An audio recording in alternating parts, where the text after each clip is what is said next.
तो परमात्मा जब चाहे तो सब कुछ कर सकता। सतगुरु जो चाहे सो कर ही, 14 कोट दूत जम डर ही।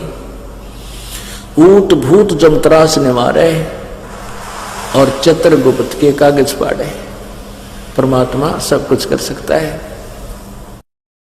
तो परमेश्वर जब आते हैं अपनी लीला बताते हैं कि परमात्मा को भूल कर ये प्राणी अपने जीवन को कैसे व्यर्थ करता है, और जब इस पर आपत्ति आती है तो भगवान को याद करता है।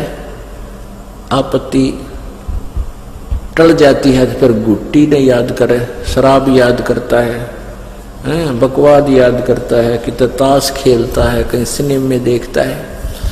तो परमात्मा क्या बताते हैं कि भाई मानुष जन्म दुर्लभ है, मानुष जन्म दुर्लभ है, ये मिले न बारंबार। तरवर से पत्ता टूट गिरे वो बहोर न लगता डार। मानुष जन्म दुर्लभ है, ये बार बार नहीं मिलता। जिस प्रकार वृक्ष से पत्ता टूट जाए दोबारा स्थापित उस टहनी पर नहीं हो सकता, ऐसे ही आप जी जब इस परिवार से छूट जाओगे, चले जाओगे, आपका देहांत हो जाएगा, आप ऐसे बिछुड़ जाओगे जैसे वृक्ष से पत्ता टूट जाता है, दोबारा नहीं आ सकता। तो पुण्यात्माओं, परमात्मा ने इसके लिए क्या बताया है?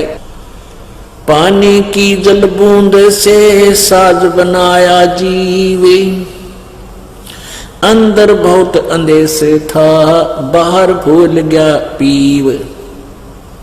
पानी की जल बूंद से साज बनाया साच, राखन हारे राखिया दठ रगने की आंच। परमात्मा हमें क्या याद दिलाते हैं? प्रभु ये याद दिलाना चाहते हैं कि जब तू मां के पेट में था, जब तू बालक रूप में मां के पेट में था, उस समय तुझे चेतना थी कि मैं किस कारण से इस गर्भ वाली कैद में फंसा हूं।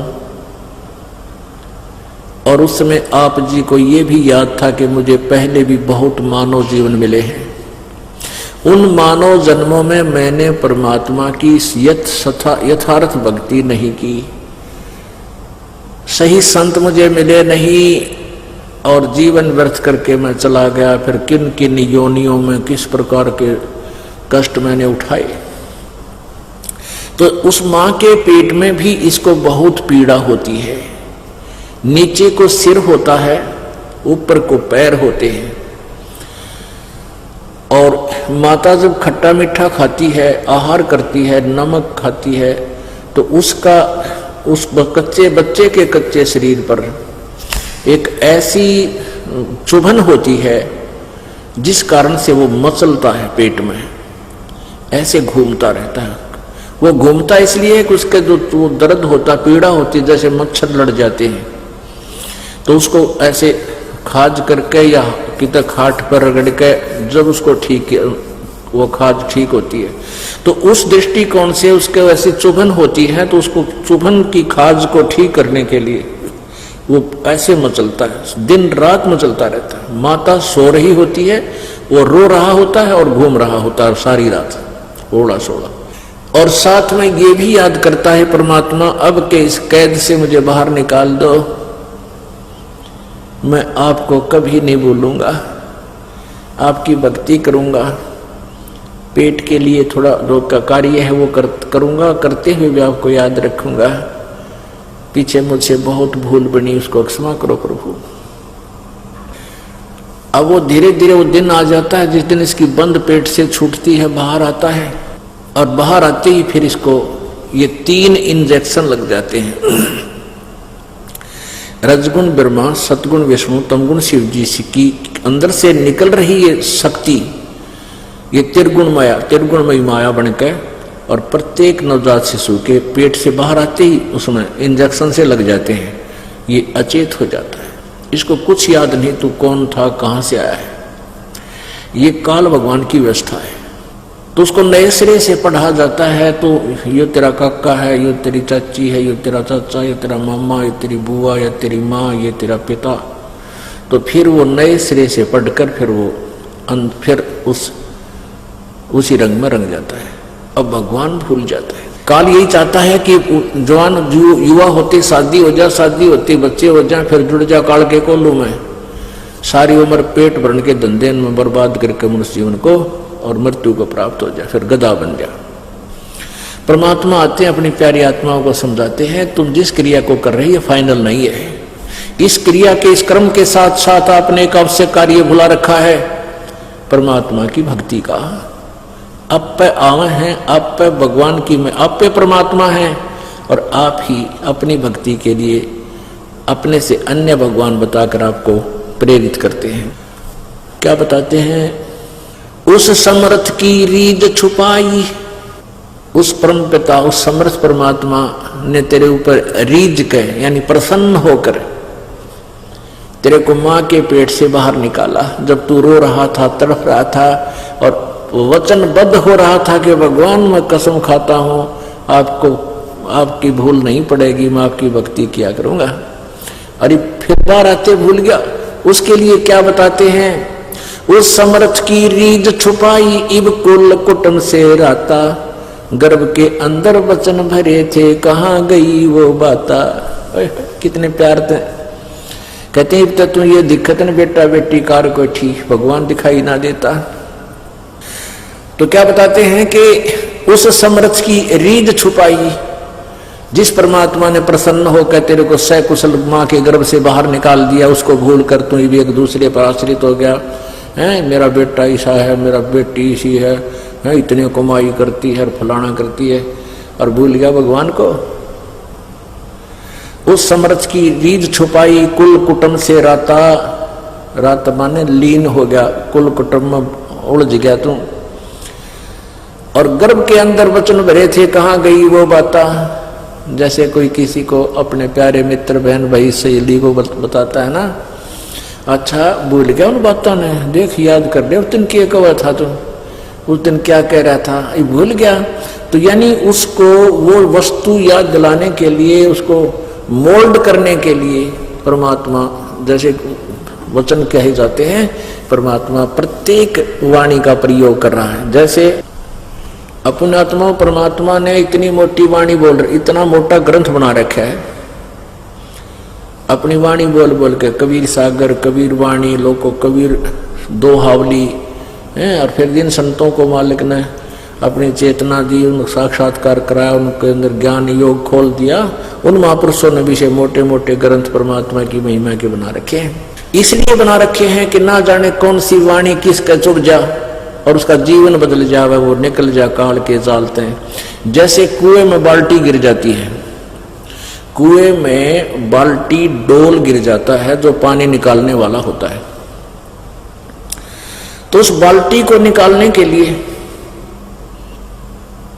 एक रस्से से बांधकर 20, 22, 21 हुक डाले जाते हैं। उनको एक ऐसे गुच्छा बना दिया जाता है हुकों का, किसी का ऐसे मुंह, किसी का ऐसे मुंह, किसी का ऐसे, और ऊपर से इकट्ठे बांध दिए जाते हैं एक कड़े में, और रस्सी से बांधकर उनको नीचे डाल दिया जाता है। बाल्टी को खोजने के लिए ऐसे घुमाते हैं कुएं में, कूप में, तो वो ना उस एक कुंडे में उलझ के आ जाती है।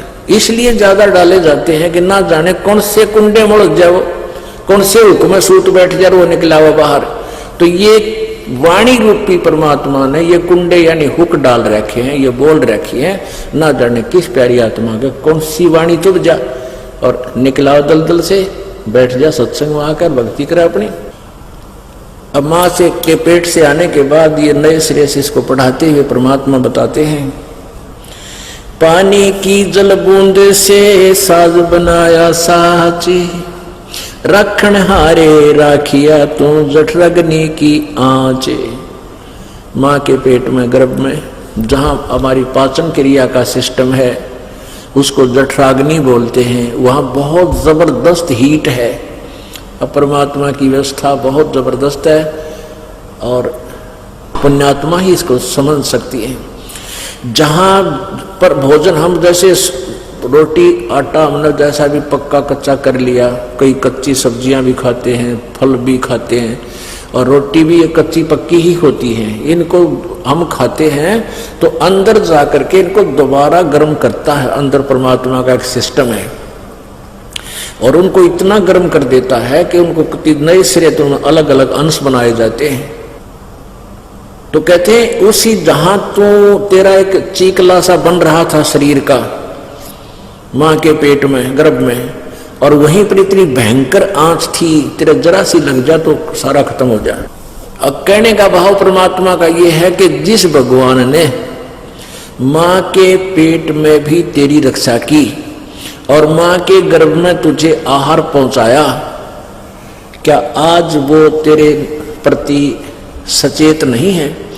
कहने का भाव यह है कि जैसे मां के पेट से बच्चा बाहर आता है, बाहर आने से पहले मां के स्तन में दूध नहीं होता, और बच्चा बाहर आते ही इतना दूध भगवान दे देता है बच्चा पीवे और जूठा छोड़े, और उससे पहले ट्राई करके देख लो एक टोपा दूध नहीं होता। तो कहते हैं कि जब मां परमात्मा ने तेरी इतनी चिंता है मां के पेट से बाहर आने से पहले, और उसने पूरी व्यवस्था कर रखी, दूध चाहिएगा दांत नहीं है बच्चे का दूध चाहिएगा तो दूध मां के स्तन में व्यवस्था कर दी, तो क्या आज वो तुम्हारा मदद नहीं करेगा? तुम अपने में सियाने बन के चोरी करके मिलावट करके बकवाद करके 1 मिनट की फुर्सत नहीं भगवान भजन की, तो इन बातों से मन हटेगा, इन बकवादों से, और समय निकलेगा भगवान से। एक समय एक माई के बच्चे ना होया करते, एक संत उनके द्वार पर आता था, माई ने काफी प्रार्थना की। एक दिन उस संत ने कहा कि माई तेरा संतान जब हो जा, भगवान सुन ले तेरी, तो पहली संतान पहला पुत्र मुझे दे देना, मैं अपने शिष्य रूप में रख लूंगा। उसने नो चिंता थी तू बड़ होएगा तेरी सेवा कौन करेगा, एक बालक बचपन से रंग दूंगा उसने अपनी रंग में, वो संसारिक में ना फंसेगा। तो माई वचनबद्ध होगी कि महाराज अगर मेरे 2 पुत्र हो गए तो पहला बेटा मैं आपने दे दूंगी, पक्की बात से पक्की बात। परमात्मा की रजा हुई, पहला पुत्र हो गया, और वो साल भर का हुआ इतना दूसरा और हो गया, तीसरा और हो गया, 1-2 बेटी होगी, और उससे कई वर्ष हो गए थे शादी ने उनके संतान ना हुए थी। तो माई को खुशी हुई भी महाराज जी का क्या वचन कर रखा है, वो आश्रम में रहा करते थे, वहीं आश्रम था उनका गांव से बाहर। तो माई ने संदेशा दिया कि महाराज आपकी कृपा से ये पुत्र हुआ था, तो आपकी दया से 3 पुत्र हो गए, और ये आपका बच्चा। ने बोला माई ने 2-1 साल और रख ले तो फिर मुझे दे दो। 3-4 साल का हो गया, थोड़ा सा तो महाराज को दे दिया, 2 उसके पास रह गए, 1 बेटी। अब वो लड़के को 10-12 वर्ष तक यानी 15, 16, 17 साल का हुआ, तब तक उसने वहीं रखा, अपने आश्रम से बाहर नहीं जाने दिया, कहीं ये नकम्मे बच्चा दौरा बैठ कर बकवाद सीख ले और तुझे छोड़ कर ना भाग गया, इस दृष्टिकोण से। तो आश्रम में क्या करते थे, वो महात्मा खुद रोटी लेकर भिक्षा मांगने आता था, और आश्रम में औरतों का जाना अलाउड नहीं था। तो महाराज जी जो है खुद भिक्षा लेकर जाता था और बना खा लेते थे, लड़का बना लेता था, फिर शाना हो गया। एक दिन उस बच्चे के, उस महात्मा जी का बुखार हो गया बहुत ज्यादा, और वो 2-3 दिन तक चल गया। जो भिक्षा ला रखी थी वह खत्म होगी। तो लड़का बोला महाराज जी आज मैं भिक्षा ले आता हूं, आपके आज्ञा दो। महाराज जी बोला भाई नो करिए, सीधा गली में चला जाना और बाएं मुड़ जाना, और बाएं साइड में ही जो पहला घर हो ना उसमें भिक्षा लाना, और उसमें जो मिला वापस आ जाना, और मत जाना कहीं पर। उसने आज्ञा का पालन किया, वो डोला लेकर चल पड़ा। वहां जाकर क्या देखा उसने कि जब उसने कहा कि माई भिक्षा देना, उस माई ने कहा कि जा बेटी, उसकी लड़की से, वो लड़का 18-19 साल का हो गया, वो लड़की थी 15-16, 12-13 साल की, 10-12 वर्ष की होगी। उसकी माई ने कहा कि जा बेटी बाबा जी का भिक्षा गाला। अब वो भिक्षा लेकर गई तो उसने क्या देखा कि उस लड़की की चेस्ट पे जैसे दूध ही उभर आती है बच्चे के, तो उस लड़के ने सोचा ये इस बहन के फोड़े हो गए। और उनके गुरुजी का एक दिन फोड़ा हो गया था, और वो फोड़ा बाल तोड़ था, अच्छा मोटा हो गया, और महाराज जी घना दुख हो गया था, काफी मतलब पीड़ा महसूस करते थे, रोते थे रात को। तो वो एक हफ्ते में जाकर वो फोड़ा फूटा था, वो दवाई जुड़ी बांधने से। तो उसने सोचा कि ये जो गुरुजी का फोड़ा हुआ था, इस बहन के ये फोड़े हो रहे से दो। वो कहने लगा, बहन आपके ये फोड़े हैं ना, आपके फोड़ों की दवाई मेरे गुरुजी के पास है, आश्रम में आ जाना, इन फोड़ों